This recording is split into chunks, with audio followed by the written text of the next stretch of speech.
All right. You guys let me know when we're hot.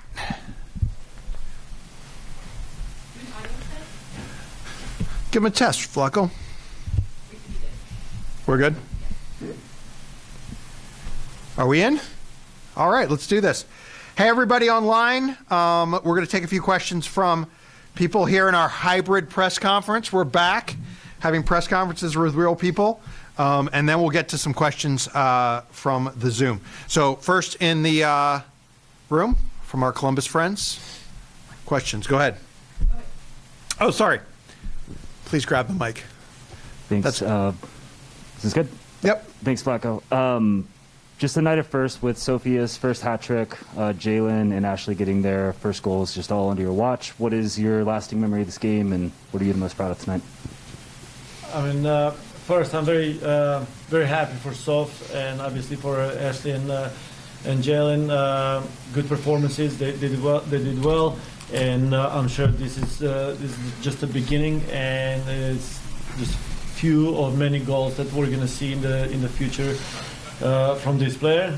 But if there's one thing that I remember is that we got scored on, and it's something that we're going to address and talk about and work on going forward very heavily. Who else? Wait for the mic. Go. You've seen a lot of stadiums in a lot of places. What did you think of the atmosphere tonight? What did you think of this new building? First, I have to say that the stadium is world class, like one of the best that we've ever been at or played a game at. Very thankful for the fans for coming out. It was cold, not as cold as the last time we were here.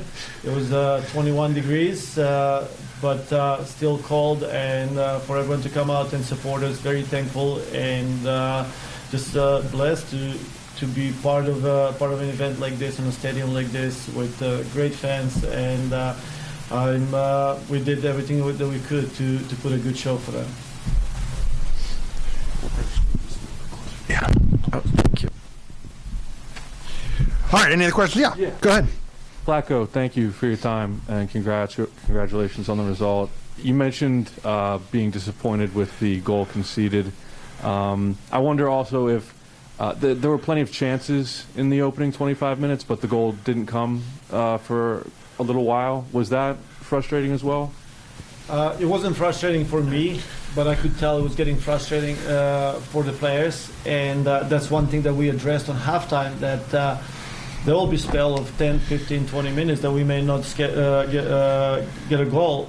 And that's where we want to see a little more maturity, patience, and belief. Because once we start clicking, once we get it going, we're super dangerous, and we show that in the span of 5 minutes what we can do. And I think that they were a little bit better in the second half in terms of patience and controlling the tempo of the game. We created lots of opportunities, and that's very positive. Scored goals, but also I'm sure we could have scored a few more. Hi, Vlatko. Congratulations on the win. I wanted to ask on, I believe it was the third goal, Andy Sullivan played in a pass from way deep in midfield that led directly to the goal. And then a little bit later, I noticed Christy Mewis also played in a goal, I think, to Pugh for Sophia's hat trick. Are you trying to get the team to play more balls in from deep midfield like that, over the top?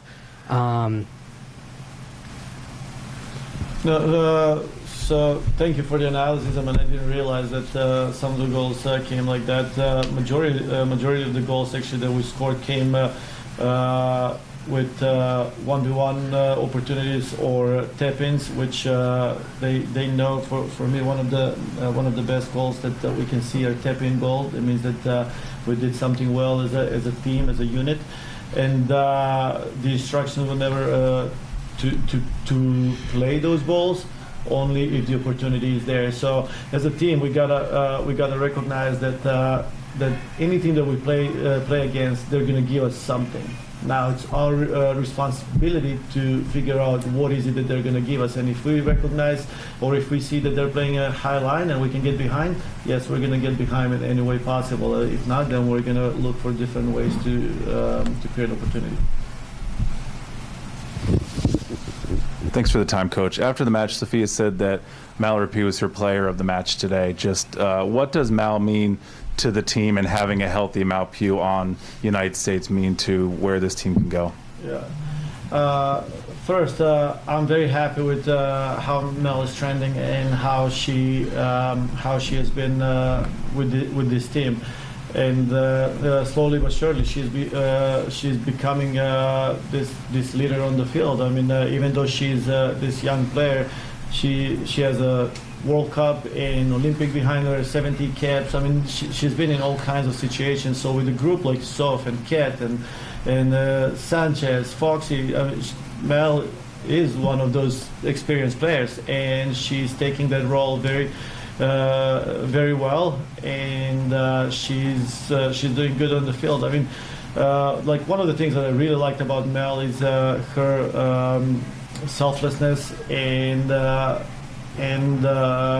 willingness to put her teammates in a good situation to score. We saw an opportunity where she could have scored an easy goal in an empty goal, but she crossed the ball and gave it to Soph.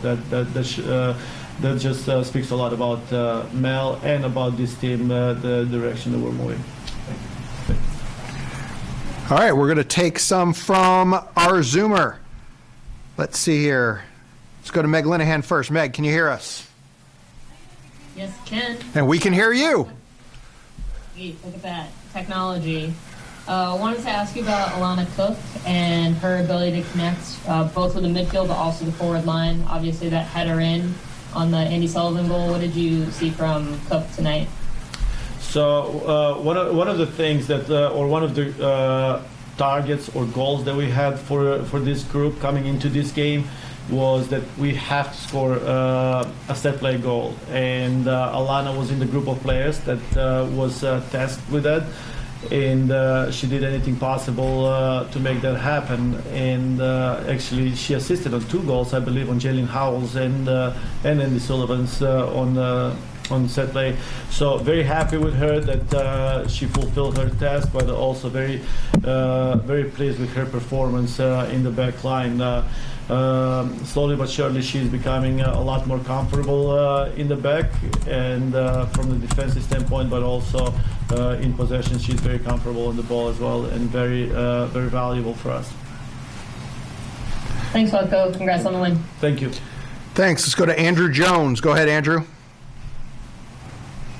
Thank you, Aaron. Coach, you were mentioning Andy Sullivan's performance in terms of her display today. What was your thoughts of Jalen Howell's performance, since you had those in the same position with that, and how did you feel she played, particularly in the moments of defense and also her goal? Yes, I thought Jalen did very well. First, very happy for her for the goal. It is very encouraging goal for a young player like her, means a lot. But on halftime, when she came in, we changed our system a little bit in terms of how we wanted to play, and we saw Jalen being a little more reserved and staying back a little bit more, and she was spot on with her positioning and with her ability to win balls, aerial challenges, and intercept passes. I think was showcased very well. Since we're going to see Jonathan Tannenwald very shortly, you have the next question, Jonathan. Well, you think you are. I hope you are, but yeah. I'm not so sure you're actually going to see. Possible. I'm still stuck. Thinking about that front six, that you started with tonight, Vlatko, and add Mitch Purse also, coming off the bench. The kinds of spaces they occupied, the kinds of runs they made, the amount of shots that they took, the quality of shots, etc. Is that your system as you want to see it in terms of ball movement and chance creation and such like that? Yes, and you say front six, we call it front five. with support of the sixth one. But yes, the sixth one, or we wanted to be just a little more disciplined and a little bit more conservative, where the other five have a little more freedom to roam. And we always say, we as coaching staff, as coaches, we create the frame that we want them to move in, but they have the liberty to express their creativity within our frame.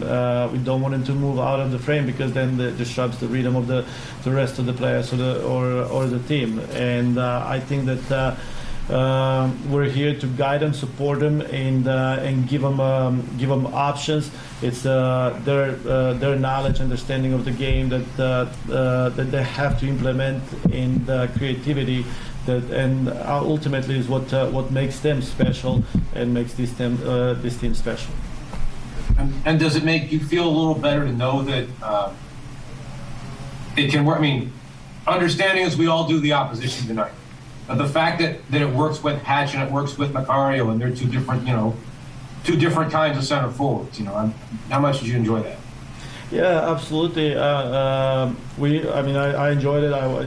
The fact that the Hatchie comes in and scores a goal, and Sanchez comes in and scores a goal. All these players, when they don't start a game and they come in, they're expected to change the game for us. They're not subs. They're game changers. And the fact that they come in and they change the game, or keep the tempo of the game, or even increase the tempo of the game, it is very fulfilling. And we do stress that a lot. We pay a lot of attention on the players that are coming in and the influence that they have on the game. Thanks, Vlaco. Last couple for Vlaco here before we let him go. Jeff Kassouf. Go ahead, Jeff. Hey, Vlaco, you mentioned the goal conceded. Just wondering, from what you've seen, was that a missed mark? Was that a zonal sort of gap issue? What did you see from that? Obviously, it's a goal that we're going to have to analyze a lot. I mean, first as coaching staff, we gotta see with the decision of how we set up the team, if that's something that we did right or not. That's what we're going to start with, and then once we do that, we're going to go into individual responsibilities and see how the players fulfill their responsibilities. But I wouldn't go in any details because right now, because I don't really have the full picture of what happened there. Besides the fact that they scored on a set play, as much as I hate it, I love it, because if I have to get scored on in a set play or like this, I'm glad it happened now, and hopefully this will give us an opportunity to fix it before we go into qualifiers. And thanks, Jeff. That was the first goal the United States given up at home in over 2 years. So obviously Vlaco is not pleased. Last one goes to Steph Young. Go ahead, Steph. Thanks, Aaron. Vlaco, I just wanted to follow up on your discussion of the midfield. You talked about earlier having Jalen play a little bit deeper. Could you unpack a little bit more about how Jalen versus Andy relate? Because you also mentioned it talks about a front five with the support of a six. Could you unpack a little bit more the distinction that you're making here with what you're looking for from Andy in that midfield versus Jalen in that midfield, in light of what you just discussed with front five with a six in support? Yes. So the difference was actually the system. It wasn't necessarily what we were looking from one player versus the other player. In the first half, we played with four, obviously, Andy in front, and then with 2-3 on top. Where in the second half, after we on halftime, we realized that a lot of crosses were coming in, but one of the reasons why we were not able to execute on some of them was, besides first we had to fix the type of the crosses that we were sending, but the second thing was the number of runners. We didn't have enough runners, so we had to take a little more risk with the players, and that's why the starting position of our fullbacks, Kelly and Foxy, was a lot higher. They were basically on the back line, and in order to do that, we sent two players higher, but we brought one back, and that's where Christian Lewis came in on a little more conservative role with Jalen Howell. So again, it's not what we asked from Andy versus Jalen. It was what we asked from the position in the system. Excellent. Great. Thank you so much. Thanks, Steph. Thanks so much to our hosts in Columbus. Beautiful stadium, great people. We'll see you in Philly. Thank you, everyone. Appreciate it. Thanks very much.